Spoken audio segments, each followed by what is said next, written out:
तर पालकमंत्री अतुल सावे आणि खासदार अशोक चव्हाण हे 7 दिवसांनंतर नांदेडमधील पूरग्रस्त हसनाळ गावचा आढावा घेण्यासाठी दाखल झालेले आहेत। या दोघांसमोर ग्रामस्थांनी संताप व्यक्त केलाय। पालकमंत्री सावे आणि अशोक चव्हाणांसमोर ग्रामस्थांनी जोरदार घोषणाबाजी केली।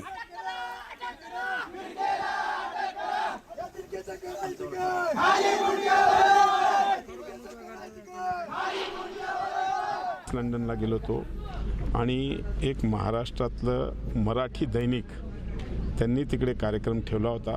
त्या कार्यक्रमासाठी गेलो होतो। त्या कार्यक्रमानंतर माझ्या मिसेसची काही ट्रीटमेंट होती, ती आम्ही तिकडे डॉक्टरची अपॉइंटमेंट घेतली होती।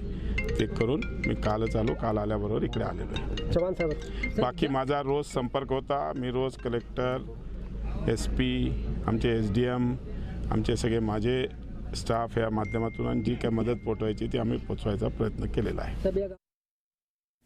तर मदत मिळाली नसल्यामुळे एका गावकऱ्याने पालकमंत्री अतुल सावे यांचा ताफा अडवण्याचा प्रयत्न केलाय।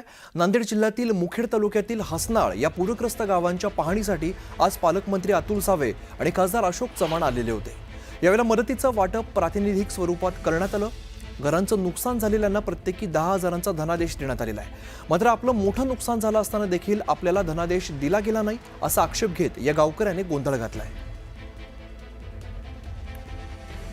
तर पालकमंत्री अतुल सावे 7 दिवसानंतर हसनाळ दौऱ्यावरती आपल्याला बघायला मिळत आहेत। या ठिकाणी मोठ्या प्रमाणात पूर आलेला होता। पावसानंतर अनेक शेतीचं, घरांचं यात मोठ्या प्रमाणात नुकसान झालेलं होतं आणि याच नुकसानग्रस्त भागाची पाहणी करण्यासाठी हसनाळमध्ये पालकमंत्री गेलेले होते आणि त्यांचा ताफा यावेळेला गावकऱ्यांनी अडवलेला आहे। दरम्यान एका गावकऱ्याने या ठिकाणी मोठ्या प्रमाणात निदर्शनं केलेली आहेत। मदत मिळाली नसल्यामुळे गावकरी चांगलेच आक्रमक झाल्याचं आपल्याला बघायला मिळत आहे।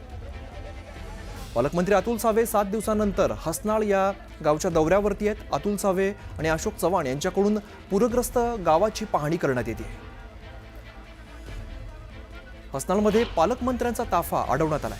घराची एवढी मोठी नुकसान झाली आहे। आज माझ्या घरात पहिले स्टार्टला माझ्या घरा पाणी शिरसर, आज गावाला विचारू शकता आणि यांनी कोणाला विचारू शकता। माझं सुरू घर एक सर पालकमंत्री एवढं म्हणलो, एवढा मोठा आहे का आमच्यावर हे गावातले जे मान्यता तेवढे तुम्ही ह्याला जे चेक दिली आहे, मग ह्याची चेक का दिल्या आम्हाला का दिलं नाही? ह्याचे घर वरी आहेत, ह्याचे घर वरी असता मग ह्याला का चेक दिल्या आम्हाला का नाही दिल्या? आणि एवढे गरीब माणसं असून आम्हाला का दिलं नाही? आमचे घर सुरू आहेत।